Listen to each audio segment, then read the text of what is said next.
Ustazah, urusan dunia nih, rezeki nih yang paling jadi pikiran saya Ustazah. Paling pikiran saya nih mau urusan rezeki deh Ustazah. Emang bisa ya Ustazah kita ngandelin Nabi Muhammad? Bisa banget teman-teman saya sekalian, bisa banget. Ada dulu orang miskin banget. Ini terjadi di tempatnya Khalifah Al-Ma'mun, ya, zaman berapa ratus tahun silam. Sedikit sekalian saya muliakan, ada orang miskin banget. Dia istrinya mau melahirkan nggak punya duit, barang-barang mau dijual juga nggak ada, mau beli nih buat sekedar persiapan bayinya nggak punya, miskin banget. Istrinya bolak-balik bilang nih gimana nih ntar ya, mudah-mudahan hari ini kita dapat rezeki, ternyata enggak. Insya Allah mudah-mudahan kita dapat kelebihan rezeki nih besok hari, ternyata enggak. Akhirnya dia bingung, dia datang ke makam Nabi besar Muhammad Sallallahu Alaihi Wasallam, ziarah ke makam Nabi Muhammad, nangis. Orang sana memang, orang Madinah. Dia datang nangis di makam Nabi Muhammad SAW. Rasulullah, saya umatmu nih Rasul, gini amat ya nasib saya.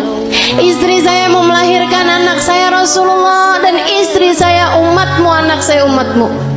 Ya Rasulullah, tolongin saya. Malam harinya dimimpiin Nabi Muhammad SAW. Makanya Maulid Simtudurar ada bahasa gini, dan itu saya senang bacanya. Ya, saya senang semua kalimat-kalimatnya Habib Ali Habsyi ya. Tapi yang ini kayak gimana gitu, aduh Nabi romantis banget dah. Katanya Habib Ali Habsyi, idza da'ahul miskinu ajabahu ijabatan muajjalah. Nabi kalau dipanggilnya sama orang miskin datangnya pasti cepet-cepetan. Nabi itu dari masa hidupnya Nabi Muhammad.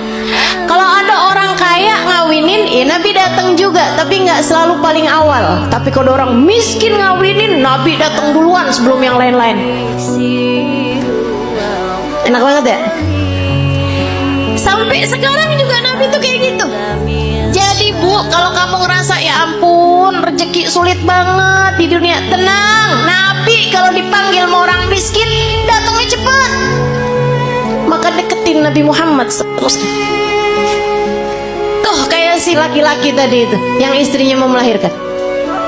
Ya Rasulullah, malam harinya ngimpiin Nabi Muhammad. Kata Nabi Muhammad gile, Pak, pergi ke khalifah. Khalifah tuh kayak presiden gitu. Bilang sama dia, Nabi kirim salam, sampaikan padanya buat ngasih sama kamu uang, anggaplah ya 100 dinar. Itu kayak semacam 50 juta gitu. Misal aja ya, misal. Bilang sama dia, kata Nabi Muhammad, sholawat kamu yang tadi malam itu pas 10.000. Udah tuh. Habis itu dia kebangun. Aduh bingung juga nih. Seneng ngimpi Nabi, seneng dikasih isyarah. Tapi kan caranya kan gak normal nih, gak wajar. Masa mau datang ke rumahnya orang khalifah pula belum tentu diterima, belum tentu dibukain pintu ibu ya. Akhirnya dia datang ke seorang syekh, seorang ulama. Pada zaman itu tuh pejabat-pejabat masih sangat menghormati ulama, walaupun ulamanya miskin. Diceritain, kata ulama tersebut, ya udah ayo kalau gitu pergi kita ke khalifah. Nyampe di rumahnya khalifah, bukan khalifah bahkan ya, gubernur, mohon maaf. Pergi ke tempatnya gubernur. Akhirnya kemudian karena yang datang ulama, maka diperkenankan ketemu. Memang lumayan deket nih si ulama ini, syekh ini sama gubernur. Dia bilang, Pak Gubernur, saya ini datang kemari nih mau menyampaikan hajatnya tetangga saya ini. Silahkan kamu sampaikan. Dia bilang, iya Tuhan, mohon maaf, saya tadi malam ngimpi Nabi Muhammad. Nabi Muhammad kirim salam kepadamu. Oh.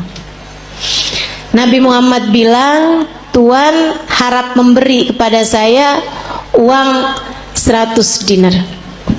Udah mulai curiga, oh dia datang nih mau minta duit nih. Nabi Muhammad bilang, katanya sholawat Tuhan yang tadi malam sudah sampai 10.000 sholawat. Langsung gubernur tersebut berdiri, kemudian dia ambil uangnya dia, kasihin 100 dinar. Dia bilang, ini Pak. Orang sampai kaget-kaget. Dia bilang, ini dari Nabi Muhammad untukmu. 50 juta tadi nih. Dia ambil lagi. Ini dari saya untuk kamu. Untuk hajat kamu itu. Masih dia ambil lagi. Dan ini hadiah dari saya karena kamu telah memberi kabar gembira buat saya. Dia bilang, kok bisa Tuhan langsung Dia bilang, saya ini dari sejak muda gak pernah ninggalin sholawat tiap hari 10.000 kali. Orang soleh ya, padahal gubernur tuh, tapi sangat soleh. Waktunya jadi sholawatnya sholawat yang pendek, tapi bacanya 10.000 tiap hari. Dia bilang, saya nggak pernah cerita-cerita sama siapapun, bahkan istri saya aja nggak tahu. Dia bilang, sampai tadi malam saya kelelahan yang luar biasa, saya baca terus sholawat tapi ketiduran. Habis itu saya kebangun lagi, Allah, sholawat saya udah berapa nih? Saya lanjutin sholawat lagi, capek banget, sampai ketiduran.